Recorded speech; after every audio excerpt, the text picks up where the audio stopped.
नमस्कार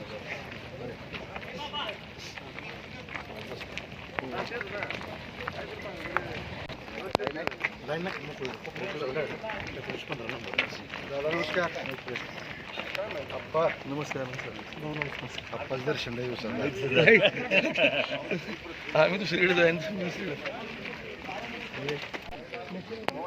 नितीन आता आहे ना चालेल. कोपऱ्यात आहे कोपऱ्यात.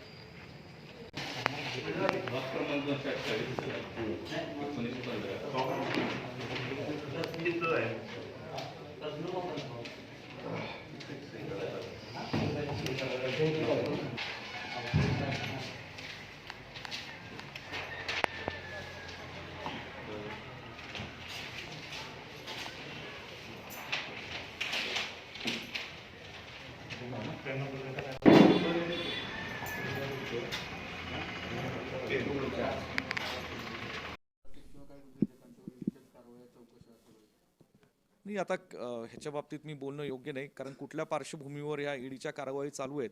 परंतु शिवसेनेच्या आमदारांवर जे काही कारवाई चालू असेल, निश्चितच मला वाटतं कुठेतरी राजकीय नेत्यांवर जर या कारवाई होत असेल तर त्या चुकीच्या राहतील. त्याच्या मागची जी काही पार्श्वभूमी असेल ती राज्य सरकारला म्हणजे विश्वासात त्यांनी केंद्र सरकारने घ्यावं, एवढंच माझं मत आहे. धन्यवाद.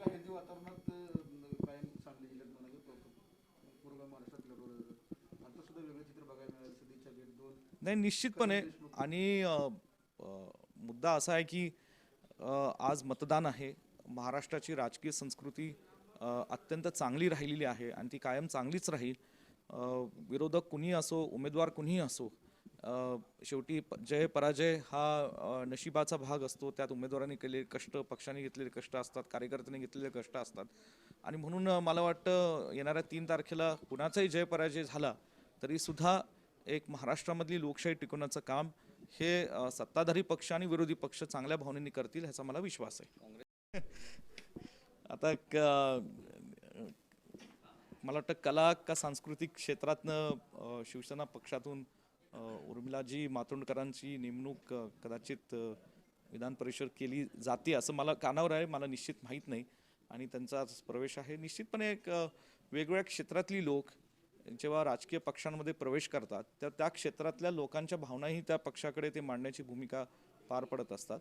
आणि मला वाटतं आपण पाहतो कला, सांस्कृतिक, साहित्यिक, क्रीडा, क्रिकेटमधले अनेक लोक सुद्धा राजकारणात आलेले आहेत. त्यांनी सुद्धा पक्षाकडे, राज्य सरकारकडे, केंद्राकडे आपल्या भावना मांडलेल्या आहेत. म्हणजे यांचं स्वागतच आहे. अजून सरकार चर्चेला तयार नाही, हीच तर मोठी शोकांतिका आहे की आज देशामध्ये लोकशाही राहिली नाही. केंद्र सरकार हे लोकशाहीच्या विचारांवर कामकाज करत नाही, हुकुमशाहीच्या विचाराने कामकाज करतं. आज गेल्या 2-3 महिन्यांपासून संपूर्ण देशभर राज्यातला, ग्रामीण भागातला आमचा हा शेतकरी, हा जो या ठिकाणी अन्नदाता आपण ज्याला म्हणतो, हा शेतकरी रस्त्यावर उतरून त्यांच्या न्याय हक्कासाठी लढत आहे. परंतु ह्या शेतकऱ्यांवर या ठिकाणी लाठीचार्ज केंद्र सरकारच्या माध्यमातून केला जातो. या ठिकाणी आज ह्या आपल्या शेतकऱ्यांच्या बांधवांवर या ठिकाणी त्यांना मारहाण केली जाते. हे अत्यंत दुर्दैवी बाब आहे. आणि म्हणून दिल्लीमध्ये जे काही शेतकऱ्यांचं आंदोलन चालू आहे, अशा शेतकऱ्यांच्या आंदोलनाचं ह्या ठिकाणी गांभीर्यपूर्वक दखल केंद्र सरकारने घेऊन या शेतकऱ्यांशी संवाद साधला पाहिजे. वेगवेगळ्या देशातील राज्यांचे जे काही सरकार आहेत, वेगळ्या पक्षाचे जरी असले, त्यांच्याशी संवाद साधला पाहिजे. आणि हे जे काही कृषी विधायक त्यांनी बळणी या ठिकाणी देशावर आणि शेतकऱ्यांवर लादलेलं आहे, त्याच्या बाबतीत फेरविचार करायला हवा.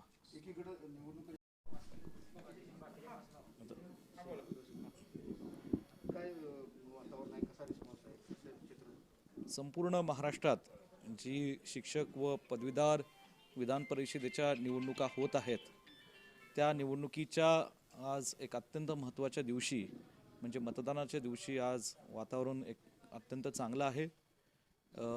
माननीय आदरणीय श्रीमती सोनियाजी गांधी, आदरणीय राहुलजी गांधी, देशाचे ज्येष्ठ नेते आदरणीय शरदचंद्रजी पवार साहेब यांच्या मार्गदर्शनाखाली जे हे महाविकास आघाडी सरकार राज्यात गेल्या वर्षी स्थापन झालं आणि त्याचं नेतृत्व महाराष्ट्राचे लोकप्रिय मुख्यमंत्री आदरणीय उद्धवजी ठाकरे साहेब व माननीय अजितदादा, आदरणीय बाळासाहेब थोरात व जयंतराव पाटील साहेब यांच्या नेतृत्वाखाली जे हे सरकारचं कामकाज चालू आहे, विशेष करून करोनाच्या प्रादुर्भावात जे काही लोकांना आरोग्याच्या संरक्षणाबाबतीत जी काही धोरणात्मक पावलं या राज्य सरकारने उचलली, शेतकऱ्यांना मदत करण्याचं जे काही निर्णय, कर्जमाफीच्या माध्यमातून जो एक ऐतिहासिक निर्णय घेतला, या सगळ्या निर्णयांवर राज्यातली जनता निश्चितच खुश आहे. आणि महाविकास आघाडीचे काँग्रेस, राष्ट्रवादी काँग्रेस आणि शिवसेनेचे पुरस्कृत उमेदवार सांगलीचे सुपुत्र अरुण लाड व त्याचबरोबर कोल्हापूरचे सुपुत्र शिक्षक मतदारसंघाचे उमेदवार सन्मान्य जयंत आसगावकर या दोन्हीही उमेदवारांचा निश्चित विजय हा निश्चित राहील, हा मला विश्वास आहे. महाविकास असेल जयंत पाटील भाजपमध्ये असतील, तुम्ही कसं बघताय? नाही, मला असं वाटतं भाजप पक्षाला लक्षात आलेलं आहे की आपल्या पायाखालची वाळू घसरत चाललेली आहे आणि महाविकास आघाडी सरकारमधलं चाललेलं उत्तम कामकाज हे मला वाटतं त्यांना बघवत नाहीत. जनतेचा आशीर्वाद हा महाविकास आघाडी सरकारमधील तिन्ही पक्षांच्या पाठीशी खंबीरपणे उभे आहे आणि म्हणून राणे साहेबांनी कशाच्या आधारावर हे वक्तव्य केलं मला त्याची कल्पना नाही, म्हणून त्याच्यावर मी काही फार बोलू इच्छित नाही. पण निश्चितपणे राज्यातमध्ये हे महाविकास आघाडीच्या बाजूने असणारं वातावरण हे कदाचित भाजप नेत्यांना डिस्टर्ब करते असं दिसते. पुणे पदवीधर मतदारसंघातलं निवडणुकीचं मतदान आज या ठिकाणी प्रक्रिया पार पडते. मी निश्चितपणाने या ठिकाणी आपणाला सांगू इच्छितो की या राज्यामध्ये राज्याचे नेते माजी मुख्यमंत्री देवेंद्रजी फडणवीस साहेब, प्रदेशाचे अध्यक्ष आदरणीय चंद्रकांत दादा, राज्याचे सन्मान्य सर्व नेतृत्व, या मतदारसंघातले सर्व खासदार, आमदार, माजी मंत्री आणि माझे सर्व सहकारी मित्र पक्षाचे नेतृत्व आणि माझे सहकारी भारतीय जनता पार्टीचे सर्व कार्यकर्ते, विशेषतः या मतदारसंघामध्ये वैद्य साहेबांच्यापासून जावडेकर साहेबांनी अलीकडच्या काळामध्ये चंद्रकांत दादांनी या मतदारसंघामध्ये नेतृत्व केलेलं आहे. आणि अशा मतदारसंघामध्ये मला या ठिकाणी भारतीय जनता पार्टीने उमेदवारी दिली. गेले कित्येक दिवस मतदार बंधू भगिनींच्यापर्यंत संपर्काच्या निमित्तानं आम्ही सर्वजण या ठिकाणी या मतदारसंघामध्ये संपर्क करतो आहे. मला या निमित्ताने याची खात्री आहे की हा मतदारसंघ भारतीय जनता पार्टीचा बालेकिल्ला आहे. हा मतदारसंघामध्ये मतदार बंधू भगिनींनी कायमच भारतीय जनता पार्टीच्या लोकप्रतिनिधीच्या पाठीमागं आशीर्वाद आणि पाठबळ देण्याचा निर्णय घेतला आहे. विजय निश्चित आहे. मी या निमित्तानं आमदारपेक्षा या मतदारसंघाची सेवा करण्याच्यासाठी या ठिकाणी उमेदवारी केलेली आहे आणि मला या निमित्तानं खात्री आहे की खूप मोठं पाठिंबा आणि पाठबळ या ठिकाणी मिळालेलं आहे. त्यामुळे भारतीय जनता पार्टी खूप मताधिक्याने या ठिकाणी विजय संपादित करेल. पहिल्यांदा दोन पक्ष आहेत, त्यांचे ते उमेदवार सुद्धा सांगली जिल्ह्यातले चुरस आहेत. कसे तुम्हाला प्रतिसाद वाटला या नाही, विशेषतः मी आपल्याला सुरुवातीला सांगितलं की हा भारतीय जनता पार्टीच्या विचाराचा बालेकिल्ला असणारा मतदारसंघ आहे. मतदार हे बंधू भगिनी हे पदवीधर आहेत, त्यांना सर्व काही समजत असतं. गेली वर्षभराचा काळ पाहता आपल्या लक्षामध्ये आलं असेल की अलीकडच्या काळामध्ये सुद्धा भारतीय जनता पार्टीने एक सक्षम विरोधी पक्ष म्हणून या ठिकाणी काम केलेलं आहे.